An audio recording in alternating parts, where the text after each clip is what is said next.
Hello everyone, welcome back to my channel easy SST with Neha.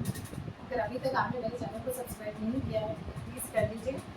आज मैंने आपको last तक अभी तक टाइप्स ऑफ सॉइल, मैंने उनके बेसिक स्ट्रक्चर के हिसाब से भी आपको समझाया था। लोमी सॉइल ये सभी आपको मैंने एक्सप्लेन कर दिया। अब नेक्स्ट उस दिन मैंने आपको रेड सॉइल, एलिमोइड सॉइल, कलर बेसिस पे स्ट्रक्चर पे ये सब क्लियर कर दिया। अब हम नया टॉपिक लेने जा रहे हैं सॉइल इरोजन। देखिए ये टॉपिक ऐसा नहीं है कि सिर्फ 10th क्लास का है, ये topic 5th, 6th, 7th, 8th, 9th सब में चलता रहता है। तो चलिए आज हम बहुत प्यार से समझते हैं कि क्या है सॉइल इरोजन। चलिए देखिए ये है सॉइल इरोजन। सॉइल इरोजन का मतलब क्या होता है? देखिए सॉइल इरोजन का मतलब होता है, सॉइल तो आप जानते ही हैं। अब देखो बिल्कुल हिंदी नहीं करेंगे हम, चीजों की मिट्टी होती है और इरोजन यानी कटना, सॉइल का कटना। अब कैसे कटना, हम जाके चाकू से नहीं काटेंगे सॉइल। देखिए जैसे ये सॉइल है, आप घर जाते हो, अपने घर के सामने सॉइल है ना, तो इस सॉइल का यहाँ इस जो टॉप लेयर है, जो टॉप लेयर होता है सॉइल का, यहाँ से इसका रिमूव हो जाना ही क्या कहलाता है? हमारा सॉइल इरोजन। तो ये तो हमने बेसिक लैंग्वेज में समझा था। किसमें समझा बच्चों? बेसिक लैंग्वेज में। अब हम इसको समझते हैं हमारी साइंस की लैंग्वेज में, हमारी सोशल साइंस की लैंग्वेज में, कि डेनुडेशन यानी कि हटना of top soil cover is called denudation of top soil cover. अब कैसे होगा? ये हमारा सॉइल इरोजन कहलाता है। अब देखो बच्चों, मिट्टी हट रही है, तो मिट्टी हटने के भी काफी सारे रीजन हो सकते हैं। देखो जैसे कि अपने सामने एकदम से हवा आई, बहुत तेज हवा चली, तो बहुत तेज हवा चली तो मिट्टी हट गई, तो ये भी एक तरीका था। अब एक दिन एक आदमी आया और उसने भी मिट्टी को हटा दी वहां से, तो ये दो तरीके हो गए, दो चीजें हो गई। तो देखो क्या होता है, किसी भी चीज को समझने के लिए हमको उनको कैटेगरी में डिवाइड करना होता है। ऐसे ही हम इन चीजों को भी जैसे कैटेगरी में डिवाइड कर देते हैं, बहुत इजी होने वाली है चीजें। आप खुद सोचेंगे माइंड से तो अपने आप आपको चीजें क्लियर हो जाएंगी। चलिए अब हम इसको पढ़ लेते हैं फटाफट से। सॉइल इरोजन होता है, एक तो देखो हर चीज के दो ही रीजन होते हैं, नेचुरल दो होते हैं, एक तो होता है नेचुरल और दूसरा होता है हम ह्यूमन बीइंग्स यही है जो पूरी अर्थ को खराब कर रहे हैं, बर्बाद कर रहे हैं। तो सबसे पहले हम नेचुरल तरीके से सोचते हैं कि सॉइल इरोजन कैसे होगा। तो देखिए आइए हम कैसे समझते हैं।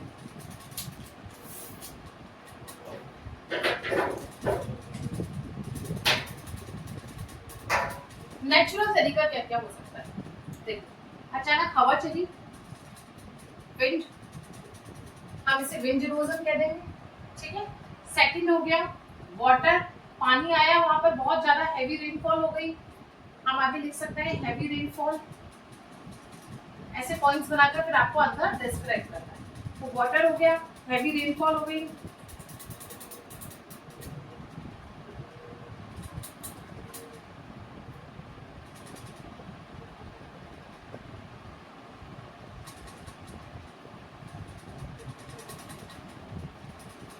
अब देखो मैं 3-4 चीजें लिखती हूँ, ये थोड़े से एडवांस।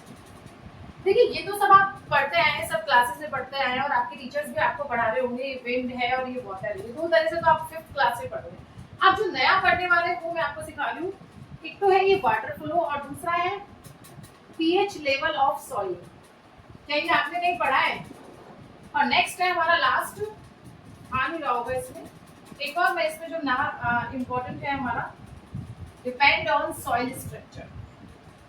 अब देखो जिन बच्चों ने मेरा ये सॉइल स्ट्रक्चर वाला वीडियो देखा होगा ना, अगर नहीं देखा है तो फटाफट से जाकर देखिए।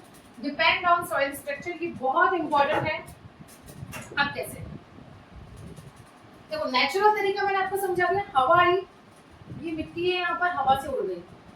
सेकंड आया वाटर, बहुत ज्यादा हैवी रेनफॉल होगा तो बारिश अपने साथ बहाते ले जाएगी। अब देखो अगर मान लो कि मैम ये वाटर फ्लो क्या है, कि वाटर फ्लो और वाटर में क्या है, तो ये हैवी रेनफॉल तो ऊपर से आ रही है और नीचे अगर मान लो कि नॉर्मली जैसे रिवर है, ये रिवर यहाँ बहकर आ रही है, एक तो ह्यूमन बीइंग्स कोई गलत जगह वाटर छोड़ देते हैं, वो अपन इसमें डालेंगे। मान लो ये नदी यहाँ बहकर आ रही है, रिवर यहाँ बहकर के आ रही है, और फिर इसने यहाँ से रास्ता चूज कर लिया, तो यहाँ की तो सॉइल हटा दी ना। डिपेंड्स ऑन वाटर की फ्लो पर भी डिपेंड करता है। रेनफॉल तो वो है, और ये रिवर का वाटर फ्लो है, किसका है बच्चों? तो ये हमारा इंपॉर्टेंट है। नेक्स्ट है, अगर आपने मेरा सॉइल स्ट्रक्चर वाला वीडियो देखा होगा तो आप मुझे बताओ, मैंने आपको समझाया था कि जो सैंड का पार्टिकल होता है उसमें मॉइस्चर नहीं होता है। तो आप मुझे बताओ, आपके सामने 3 तरह की सॉइल है। हमारी ब्लैक सॉइल है जिसके अंदर बहुत मॉइस्चर होता है, क्ले होती है, और दूसरा हमारा यहाँ पर कौन सा है? सैंड वाला है। तो आप मुझे बताओ, एकदम से हवा चलेगी तो कौन सी सॉइल पहले उड़ेगी? कौन सी सॉइल पहले उड़ेगी? क्या ब्लैक सॉइल उड़ेगी? नहीं, वो तो बहुत भारी है ना, हैवी है, उसने तो पानी गेन कर रखा है। अब इसने तो पानी गेन नहीं कर रखा, तो जो सॉइल इरोजन है वो किस पे डिपेंड करता है? डिपेंड ऑन, ये एडवांस है थोड़ा सा। अगर आप सोच को देखो, थोड़ा सा एडवांस करेंगे ना, आपके 100 आउट ऑफ 100 एसएस में ऐसे ही आ जाएगा। बस सोचना है, बस आपको वहां तक जाना है। तो डिपेंड ऑन सॉइल स्ट्रक्चर। अब देखो, एक चीज और होती है, पीएच लेवल ऑफ सॉइल। की जो सॉइल होती है ना, उस पर भी डिपेंड करता है कि उसका पीएच लेवल क्या है। कि अगर बहुत ज्यादा मतलब उसका पीएच लेवल ऊपर जा रहा है तो भी हमारी सॉइल का इरोजन होगा। तो ये हमने हमारे कौन से पढ़े हैं बच्चों? नेचुरल वाले पढ़े हैं। कौन से पढ़े हैं? नेचुरल। अब मैं आपको पढ़ाती हूँ ह्यूमन बींग्स। आप बहुत अच्छे से जानते हैं हमारे ह्यूमन बींग्स तो कौन कौन से कर रहे हैं। देखो, डिफॉरेस्टेशन, पेड़ों का काटना। सेकंड, अर्बेनाइजेशन, अर्बेनाइजेशन शहरीकरण, शहर बनाना, रोड्स बनाना। आप इसको थोड़ा सा एडवांस, थोड़ा सा और बनाते हैं, रोड्स, ब्रिजेस वगैरह, ये सब चीजें। अब जो ये तो बेसिक है, अब आपको जो इम्पोर्टेंट पढ़ना है, एक है आप इसमें कर सकते हैं कंस्ट्रक्शन, ओवर ग्रेजिंग। कौन सा है? Over grazing, over grazing, mining. देखो कितने सारे हो गए, डिफॉरेस्टेशन, अर्बेनाइजेशन, रोड्स, ब्रिज इसी में आ जाएगा, कंस्ट्रक्शन, ओवरग्रेजिंग, माइनिंग। अब देखिए, और एक और तरीका है, लास्ट है 7 पे, डिफेक्टिव मेथड्स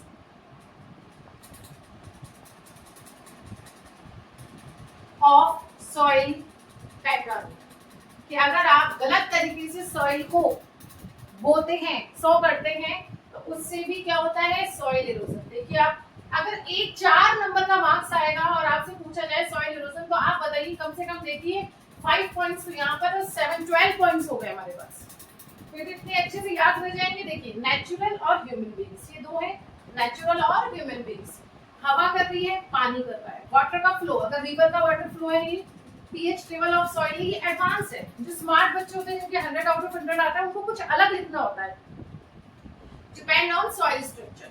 अब ह्यूमन बीइंग्स वाले कौन से? डिफॉरेस्टेशन, पेड़ों को काटना, अर्बेनाइजेशन, रोड्स एंड ब्रिजेस का बनाना, कंस्ट्रक्शन करना, ओवर ग्रेजिंग। अर्बेनाइजेशन आप जानते हैं, शहर बनाना, क्योंकि शहर बनाएंगे तो वहां पर आप पेड़ों को काटोगे, जो भी रास्ते में आएंगे सब चीजों को।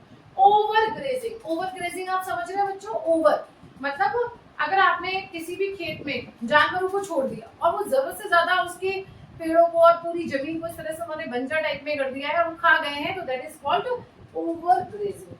तो ये जो मैं एग्जांपल्स आपको बोल रही हूँ, हिंदी में समझा रही हूँ, ये बस आपको लाइंस बना करके आपको क्या करना है, ऐसे ऐसे पॉइंट्स बनाना है और उसके आगे ड्रॉ करके 2-2 लाइंस लिख देनी है। ये 1 पेज का आपका आंसर हो जाएगा। माइनिंग है, अब माइनिंग हो रही है, बहुत ज्यादा माइंस की खुदाई हो रही है, तो फिर तो भी क्या होगा, उससे भी हमारा क्या हो रहा है? सॉइल का इरोजन होता है। Defective methods of soil pattern. देखो, आप सब जानते हैं रबी, खरीफ, जायद, यही होता है हमारा सॉइल पैटर्न।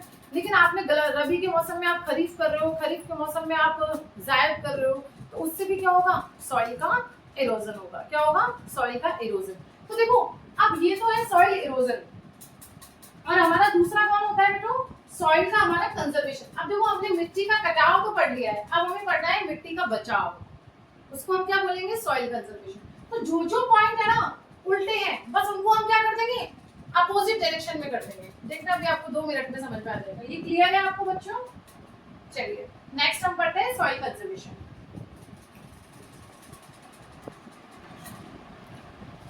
चलिए बच्चों, हम नेक्स्ट पढ़ने वाले हैं सॉइल का कंजर्वेशन। देखिए, हमने जो हमारा सॉइल का इरोजन था उसे हमने पढ़ लिया, कि हमने देख लिया कि सॉइल हमारी कट चुकी है, खत्म हो गई है। अब हम क्या करेंगे, सॉइल को कंजर्वेशन भी तो करना पड़ेगा। अगर हमें प्रोडक्टिविटी चाहिए, हम हमारे कंट्री को, हमारे एग्रीकल्चर की अच्छी प्रोडक्टिविटी देनी है, अच्छी जीडीपी देनी है, तो सॉइल का कंजर्वेशन करना होगा अच्छे प्रोडक्शन के लिए। तो देखिए, जो अब छोटी छोटी चीज़ें समझिए आप, जैसे कि आप हमारे देखिए, जैसे क्या होता है कि मान लो सपोज ये कोई खेत है, ये कोई खेत है, ये खेत है हमारा। अब हम जानते हैं कि यहाँ पर हमने क्या किया कि ये बस चारों तरफ खेत है और हमने हमारे यहाँ पर मान लो गेहूं बो रखा है, हमने हमारा बीज को ग्रो कर रखा है। अब हम क्या कर रहे हैं, हवा आती है एकदम से मिट्टी को उड़ा के ले जाती है। तो आप जितने भी गांव वाले बच्चे अगर ये वीडियो देख रहे हो तो आप सब करते हैं, सारे जितने भी फार्मर्स हैं इन सब चीजों को कर रहे हैं कि वो क्या करते हैं, चारों तरफ स्ट्रिप्स बना देते हैं। क्या बना देते हैं, ऐसे स्ट्रिप बना देंगे हर के बीच में। ये स्ट्रिप दिख रही है आपको, दूसरे कलर से बना देती हूँ। जैसे मान लो ये है तो ये एक स्ट्रिप बना देंगे, ऐसे स्ट्रिप बना देंगे। स्ट्रिप बनाने से क्या होगा कि जैसे एकदम से एक आर टाइप में आ जाएगी, एक बैरियर बन जाएगा। एक बैरियर जैसे ही बन जाएगा तो वो क्या होगा, मिट्टी का उड़ना बंद हो जाएगा और मिट्टी वहीं की वहीं रह जाएगी। क्योंकि देखो क्या होता है, जो हमारे ऊपर की जो टॉप सॉइल होती है ना, उसमें क्या होता है, यहाँ पर फर्टिलाइजर्स होता है। अब ये टॉप सॉइल अगर बार बार ऐसे वॉश्ड अवे हो जाएगी या फिर उड़ जाएगी, विंड इरोजन हो जाएगा, तो आप मुझे बताओ कि यहाँ पर खेत में मिट्टी में बचेगा क्या? कुछ नहीं बचेगा, मिनरल सारे खत्म हो जाएंगे। तो ये इसलिए आपको क्या करना पड़ता है, स्ट्रिप क्रॉपिंग करनी पड़ती है। अब सेम इसी के जैसा एक नेक्स्ट है हमारा कॉन्टूर प्लानिंग। कॉन्टूर प्लानिंग क्या होता है कि हमें क्या करना पड़ता है, बहुत बड़ा जो खेत होता है ना, उसको छोटे छोटे कॉन्टूर्स में बांट दो, छोटे छोटे कॉन्टूर्स इस तरह से बांट दो, तो भी क्या हो जाएगा, मिट्टी का उड़ना बंद हो जाएगा। सब अपने अपने हिसाब से करते हैं। जिनको 4 अलग अलग कल्टीवेशन करनी होगी तो वो इस तरह से करेगा, जिसको सेम करनी होगी वो स्ट्रिप क्रॉपिंग का इस्तेमाल करेगा। तो ये हमारा क्लियर हो गया बच्चों। देखो, स्ट्रिप क्रॉपिंग क्लियर हो गया, कॉन्टूर प्लानिंग क्लियर हो गया। अब देखो क्या करते हैं ये लोग, एक होता है shelter belt banana, making the shelter belts. अब ये क्या होता है, making the shelter belts? Shelter belts का मतलब होता है आराम के लिए स्थल। जैसे आप क्या करो, बीच बीच में पेड़ उगा दो।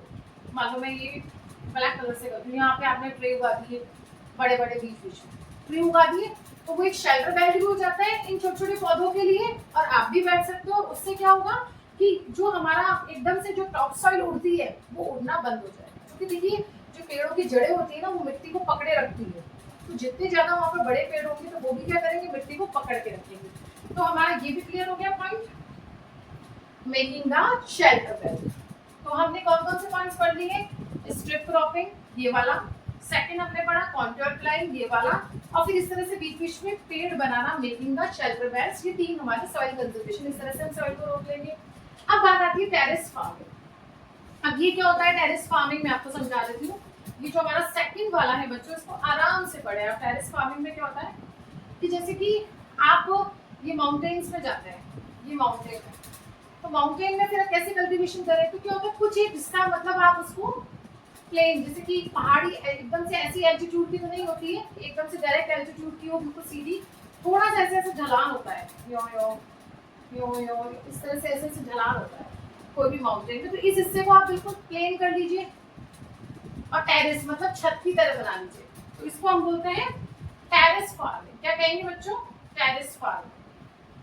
तो ये भी हमारा क्लियर हो गया टेरेस फार्मिंग। अब है नेक्स्ट हमारा,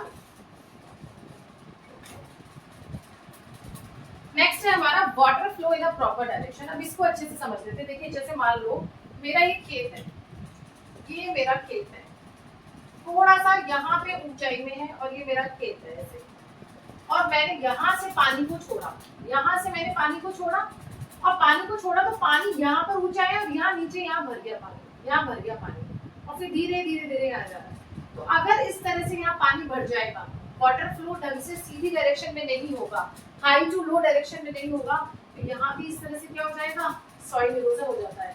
तो इसलिए अगर हम वाटर फ्लो को प्रॉपर डायरेक्शन में रखेंगे तो भी हमारा क्या होगा, सॉइल का कंजर्वेशन। अब देखिए, मैं एक और चीज आपको बताना भूल रही हूँ, आप उसको देखिए, रेवाइन्स क्या होता है। देखिए, जो चंबल होती है ना, चंबल का जो एरिया होता है, चंबल के एरिया के आसपास क्या होता है कि वहां पर बारिश के कारण वहां पर जैसे धरती है, तो यहाँ पर ऐसे ऐसे से बड़े बड़े गड्ढे बन जाते हैं। आप भी देखते हैं बारिश के मौसम में नहीं होता, कई बार पैर रखते हैं तो उनको पता चलता है कि एकदम से नीचे गड्ढा आ गया। तो इस तरह से गुलीज बन जाती है। क्या बन जाती है? गुलीज, गुलीज बन जाती है, मतलब पानी भर जाता है। इन गुलीज को क्या कहते हैं? रेवाइन्स। क्या कहते हैं बच्चों? रेवाइन्स। ये समझ लीजिए इसे क्या कहते हैं? रेवाइन्स। अब देखिए ये तो हमारे 5 पॉइंट हो गए। अब देखिए अगर अब आपसे पूछा जाए कि भाई हम और क्या लिख सकते हैं, तो जो डिफॉरेस्टेशन के पॉइंट्स है ना उनको आप उल्टा कर दीजिए। जैसे कि हम एफॉरेस्टेशन करेंगे, 5 पॉइंट भी हो गया। 6 हम एफॉरेस्टेशन करेंगे, ठीक है। वी विल चेक, ऐसे पॉइंट्स बना सकते हैं। We will check the soil cropping pattern, हम जो हमारा क्रॉपिंग पैटर्न है ना उसको चेक करेंगे। We will maintain pH level of soil, हम सॉइल का जो पीएच लेवल है बच्चों उसको हम क्या करेंगे? मेंटेन करेंगे। इस तरह से आप इन सब चीजों को भी कर सकते हैं। जैसे कि हमने जो अर्बनाइजेशन है तो उसको हम क्या करेंगे? थोड़ा कम करेंगे। ऐसी चीजों को बस आपको अपोजिट डायरेक्शन में रखना है, आपकी चीजें हो जाएंगी। और सॉइल कंजर्वेशन एक कैसे कर सकते हैं? सबसे इंपॉर्टेंट चीज मैं बोल रही थी, सैनिटरी मैनेजमेंट। ये आप ना पता है ये पॉइंट्स है, बस इनको आप कहीं भी चिपका सकते हो। जैसे सॉइल इरोजन में आपको क्या लिखना है? सॉइल इरोजन में ये लिखना है कि भाई अगर सैनिटरी नहीं होगी, सफाई नहीं होगी तो भी क्या होगा? इरोजन हो जाएगा। तो सेम यहाँ लिख सकते हो कि सॉइल का कंजर्वेशन कैसे करेंगे? सैनिटरी मैनेजमेंट, यानी कि हम सफाई करेंगे। तो गाइस इस तरह से मैंने सॉइल इरोजन और सॉइल कंजर्वेशन आपका कंप्लीट करा दिया है।